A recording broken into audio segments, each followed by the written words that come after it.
Get more from your brain by knowing how it works. Hear what's planned for tonight's closing of the Sonoma Valley Film Festival and learn how expecting the best can make it happen. I'm Susan Sikora, and that's all ahead on Bay Area Focus next.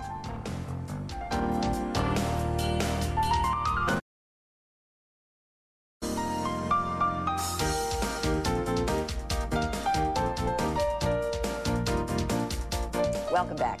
Oakland native Mike Robbins was headed for a promising baseball career until injuries struck out his dreams. He then went on to a .com job, but later found the work that really clicked. Now, the successful seminar leader, speaker, and author explains how to be happy in his new book, Focus on the Good Stuff. Mike Robbins, welcome. Good to have you here. Thanks for having me. All right. Now, I got to tell you, I mean, we've had Deepak Chopra and Wayne Dyer and Marianne Williamson and Shakti Gawain. They've all sat at this table at some point. We've got Eckhart Tolle out there with The New Earth, and Oprah's really crazy about that. And, I mean, all these, and The Secret, let's face it, we've got The Secret. So what's new about focusing on the good stuff and being positive? We've heard this before, haven't we? Yeah, absolutely. I mean, and as I travel around the country and talk to people, what I say all the time is it's not that people haven't heard this before. The challenge is, do we practice it? Yeah, all right, there you go. Here's my next question. If we've heard it all before, I mean, and you write another book, they wouldn't publish it if they didn't think it was going to sell, number one, and people didn't want it. So we must want this stuff. Yeah, well, look, but why are we not absorbing it? Why are we not getting the message, even though we want it? I think there's different ways to hear it. You know, one of my mentors years ago said to me, Mike, there's one light and there's many lamps. So I just think we all say things in our own different, unique way. So some people will resonate with Focus on the Good Stuff in a way because it speaks to them. You and I were talking before the show started about, you know, I'm 34 years old. I'm a Gen Xer, and there's not a lot of people in my generation that have been saying these things, although people in my generation are now starting to become more interested. So one of the things, you know, I speak in the corporate world, and I speak to a lot of groups of people older than me, my age, younger than me, but there's something about, from my generation, this perspective, I think, that's really important for people to hear. Okay, what if you can't control something? For instance, I always find that I sit down and read a book like this, and I'll enjoy it, and I'll think, yeah, he's right, that's good, I'm going to do that. And then everything's okay. Then something happens. You know, I go out and have to fill the gas tank and don't have enough money to do it, perhaps, or something. Right now, there are people sitting here probably watching this show within the sound of our voice who are facing foreclosure on their homes, and they don't know where they're going to be living in another month or 6 months or a year.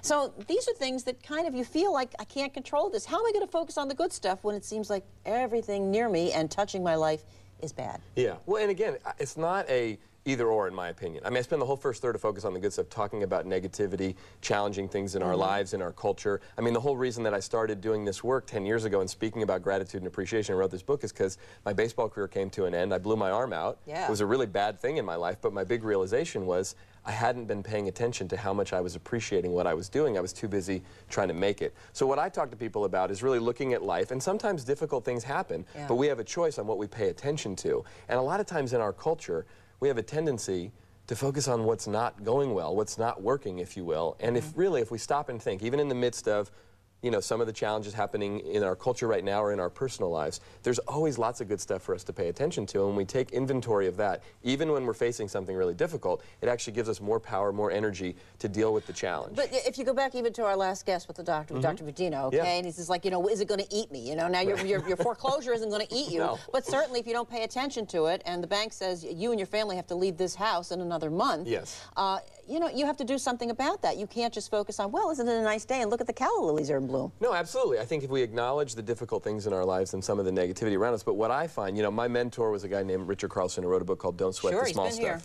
Yeah, and one of the things that Richard taught me and millions of people through his books was that mostly in life, it's not an emergency.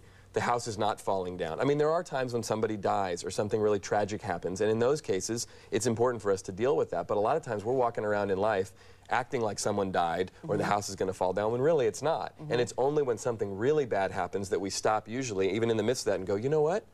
Wow, my life's pretty good. I just wasn't paying attention to it. So my big passion and what I write about and Focus on the Good Stuff is simple, practical things that people can do on a daily basis to have that perspective all the time. One of the things you start with is you say, start with gratitude. And again, we've heard this before, but, you know, sometimes I think, well, what should I be grateful for? What do I start with? You know, and you can start with something simple as your breath or the day, right? Anything. You know, one of the things I work with a lot of people on is to write things down. You know, Oprah's been talking about this for you, a gratitude journal. But if you start writing down just 3 or 4 things a day that you're grateful for, new stuff, you'll start with the big stuff, you know, my health or my family or my car, or you know, But then as you start to practice more, you'll start to notice more and more things. You know, if you think about it just today, just this morning, there's literally thousands and thousands of things you and I both could focus on to be grateful for.